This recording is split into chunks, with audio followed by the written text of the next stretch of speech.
자, 안타까운 소식도 계속 이어가도록 하겠습니다. 작년에 우리 한국 GDP가 8%나 폭락을 했다네요. 우리가 100만 원 벌던 거를 지금 92만 원밖에 못 번다는 얘기입니다, 지금. 와, 지난해 우리나라 국내 총생산이 1조 6,652억 달러로 1년 전과 비교해 8%나 줄었습니다. 세계 금융위기 이후 가장 큰 감소폭인데요.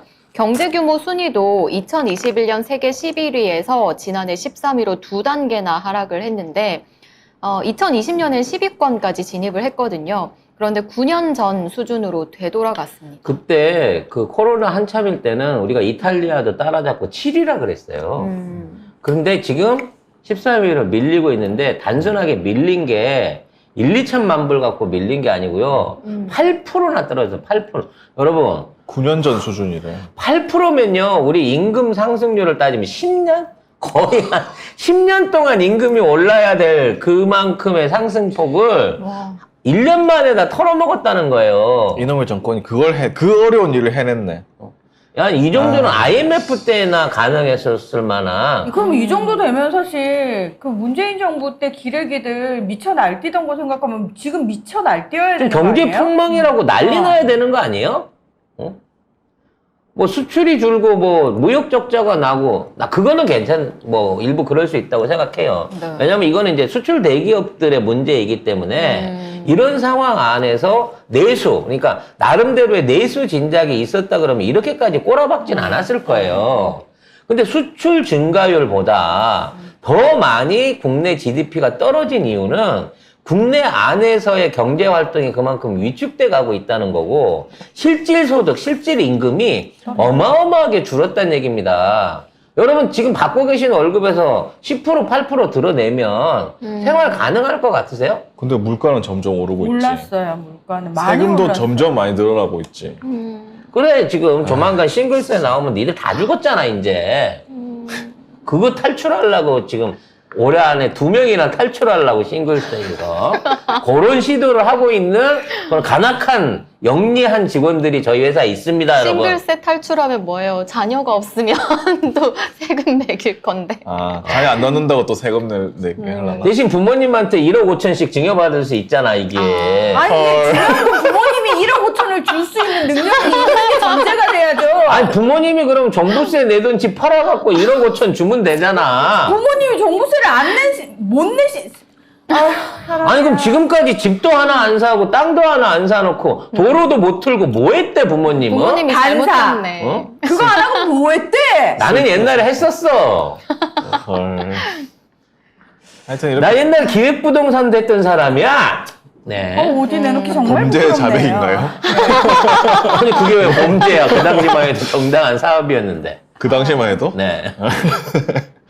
근데 뭐 싱글세 이런 게 문제가 아니라 당장 12일부터 버스비가 문제입니다. 지금 서울 시내 지선버스 요금이 25% 오르는데요. 1,200원에서 1,500원을 이제 내야 되고요. 또 순환버스는 1,100원에서 1,400원으로 오르고 마을버스는 900원이었는데 1,200원으로 오릅니다. 또 마을버스가 제일 많이 오르네. 네, 광역버스는 2,300원에서 3,000원까지 아니 올랐어요. 근데 이런 식으로 따지면 마을버스 타고 일반 버스 타고 환승해서 광역버스 타고 출퇴근하는 사람은 이거 2배 되는 거 아니야? 하루에 교통비가? 10,000원 낼 것 같은데? 그러니까. 진짜? 와, 교통비가 그렇게까지 오르면 안 되지 않나? 아니, 나도 겁나 저기 대중교통 타고 다니는 사람인데. 아니 뭐 10대야 굶을 수도 있고 질을 떨어뜨려 갖고 어떻게든 커버리지 한다고 치지만 네. 교통비는 정말 국민 어느 누구나 다 내야 되는 비용인 거냐. 부자들은 차 타고 다녀서 관심 없다고 할지 모르겠지만 지금 1,700원으로 저기 휘발유값 100원 올랐다고도 지랄 연병을 하고 있거든. 네. 근데 버스 가격을 25%를 올린다고? 와. 최저임금은 2.5% 오른다. 근데 너무 속상한 게 사실 그냥 대다수 서민들은 버스, 지하철 이런 거 타고 다니는 사람 아니 나는 나도 가끔 버스를 타긴 타는데요. 네. 1,200원짜리 코스를 가본 적이 없어요. 내정거장만 가면 150원씩 더 안 붙어요. 되는데 저 이 스튜디오 근처로 이사 올 테니까 집어넣어주세요. 집어내주세요, 회사에서. 아니 이게 서울시에서 그냥 내가 해버리는 250원을 드릴게요, 하루에. 아, 250원이요? 네. 거야. 서울시에서 그냥 해버리는 거예요. 오세훈 시장이. 이게 서울 사람들이 이거를 알아야 돼. 이게 국가하고 관련 있는 게 아니고 이게 지자체장의 승인이 필요한 거거든요. 그러니까 지자체장이 안 돼, 니들 많이 벌었어, 올리지 마 그러면 안 올릴 수도 있는 거예요. 아니면 뭐 타협을 해갖고 시에서 좀 보태줄 테니까 인상률을 낮춥시다. 인상분의 일부를 그럼 뭐 시에서 보조를 하든가 뭐 여러 가지 할 수 있는 탄력적으로 운영될 수 있는 게 많거든요. 왜냐면 버스는 지자체 안에서 돌아다니는 사업이니까. 근데 그래서 버스 회사가 지금 적자가 엄청 나갖고 이렇게 안 올려주면 망할 수준인가? 라고 봤는데 그것도 아닌 것 같아. 그것도 아니래. 뭐래요? 아니, 서울시 입장은 그렇대요. 버스와 지하철의 만성 적자를 해소하기 위한 차원이라고 설명을 했거든요. 그런데 민주노총 공공운수노조 민주버스본부 서울지부장에 따르면 지난해 12월 서울시가 기습적으로 대중교통 요금 인상을 발표하고 올해 2월 서소문청사에서 시민공청회가 진행된다는 걸 하루 전에 알았다면서 그 자리에 참석을 해보니까 버스 사업자 중심으로 100여 명만 앉아있는 무늬만 시민공청회였습니다. 그리고 버스 현장에 있으며 요금이 인상되면 노동 조건이 좋아지는 것 아니냐고 하는데 그렇지 않다고 합니다. 그리고 서울시 65개 업체 민간 사업자들이 2015년부터 연간 700억이 넘는 배당 잔치를 하고 있대요. 심지어 작년에 기름값 올랐잖아요. 폭등할 때. 그것 때문에 뭐 망한다 어쩐다 막 이런 얘기 나올 때 수조 원대의 예산을 저기를 받았다는 거예요. 그 보조를 받았다는 겁니다. 수조 원 기름값 받고 3천억 추가 재정 받고 하는데 버스 회사가 힘들다고? 지금 버스 회사에 수조 원을 주면 서울시가 1년에 쓸 수 있는 예산이 40조 원 이쪽 저쪽이에요. 39조에서 44조 원 정도거든요. 그러면 그 중에 10%를 버스 회사한테 나눠줬다는 얘기랑 마찬가지인 거야. 자, 그러면 버스 회사에 지원하는 거 다 끊고 차라리 시민들한테 교통비 지원을 합시다. 다이렉트로. 좋은 방법이네요. 저는 그게 낫겠다고 생각합니다. 아니, 물론 오세훈을 내려야지 뭐. 이게 지금 이런 눈에 보이지 않는 물가는 국가에서 책임도 안 져요. 지자체가 결정한 거기 때문에. 지금 가장 먼저 버스값, 택시값 올린 데가 어디냐면 부산입니다.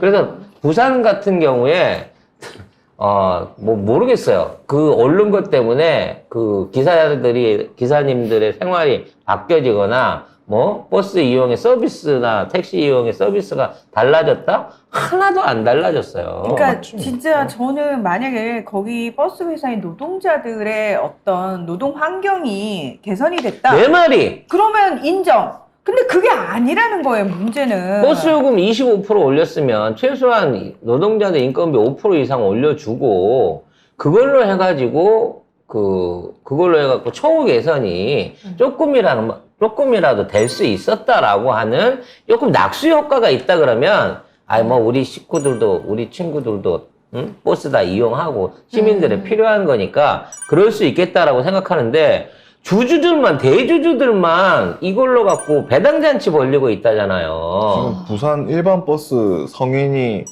요금이 1,300원이네?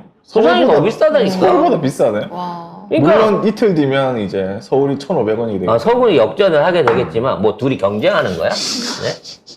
아니, 그리고 이렇게 올릴 거면 최저임금이라도 좀 많이 올려주든지, 그거는 고작 2.5% 인상해놓고, 교통비를 그 10배잖아요. 25% 인상하는 게 말이 되나요? 아이고, 참. 버스 회사 사장만 좋아진다. 그 대표적인 부산의 버스 회사를 가지고 있는 정치인이 서병수 의원입니다. 서울 경기 지역에서 가장 큰 버스 회사를 운영하는 정치인이 네. 남경필이죠. 네.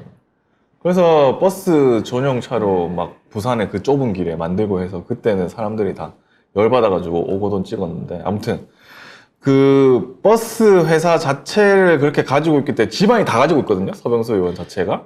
그 해운대 저 기장 그쪽에. 그러니까 서울 시내에 있는 주요 버스들도요, 중요 노선들을 몇 개 갖고 있는 그룹들이 나머지 버스 회사들 다 지배 구조로 갖고 있어요. 그래서 지네들이 가장 비싸고 잘 돈 버는 노선들을 차지하고 있으면서 변두리 노선, 그러니까 산림 안 타고 이런 노선들을 계열사나 관련 유관사한테 나눠놓고 거기를 쪼는 거죠. 그래갖고 지금 막 이렇게 힘들다. 통계를 거기 것만 갖고 와. 서울 시내에서 아마 제일 돈 많이 버는 버스가 150, 60번대 버스들하고 200번대 버스들이거든요. 이런 것들을 독점하고 있는 애들은 불만을 안 가져요. 근데 거기랑 그 위에 다른 노선에 걸쳐 있는 버스들이 힘들다 그러는 거거든. 그럼 그 사람들을 맞춰주기 위해서 한다라고 해서 돈을 받지만 실제로는 주식을 많이 갖고 있는 대주주인 잘 나가는 버스 노선 주주들만 또 이렇게 돈을 받아서 챙기는 거고 이거는 낙수로 떨어지지도 않는다는 거야. 정말 이것이야말로 부익부 빈익빈의 세계가 그쪽이거든요. 왜냐면 일단 들어가기도 힘들고 초기 투자 자본도 많이 든 데다가 차고지도 있어야 되고 관하고 허가도 필요하기 때문에 이 버스 사업이 은근 이게 땅이 있어야 돼. 땅. 네, 고비용 산업이면서 굉장히 고부가 가치 산업이에요. 근데 계속 요금 올라가면 계속 회사 계속 좋아지니 그거 누가 내냐? 시민들이 다 내는 거예요. 시장이 설정하고. 이건 국비 안 들이는 상황에 난 맨날 이제 이 정부 되면 의심이 그건데 박형준이고 오세훈이고 네. 이쪽 주주들한테 정치 자금 받았나 보지. 그림 사줬나 보지. 어? 라고 생각을 할 수밖에 없다고, 이 정부 하에서는. 응? 이게 오세훈이 시민을 위한 정책으로 만들었다고 생각하고 싶지가 않다니까. 시민을 위하면 깎아줘야죠. 그러니까 어떻게든 깎아줄 수 있게끔 노력을 해야지. 저지를 시켜줘야지. 이게 못 사는 사람들 더 못 살게 하는 거예요, 이거. 이런 공공요금이 오르면 제일 못 사는 사람들이 제일 큰 타격을 받습니다. 진짜. 아, 근데 돈 있는 사람들은 타격 안 받아요. 서울 시민들은 왜 자꾸 오세훈을 뽑냐고요. 땅값 올려준다 그래서.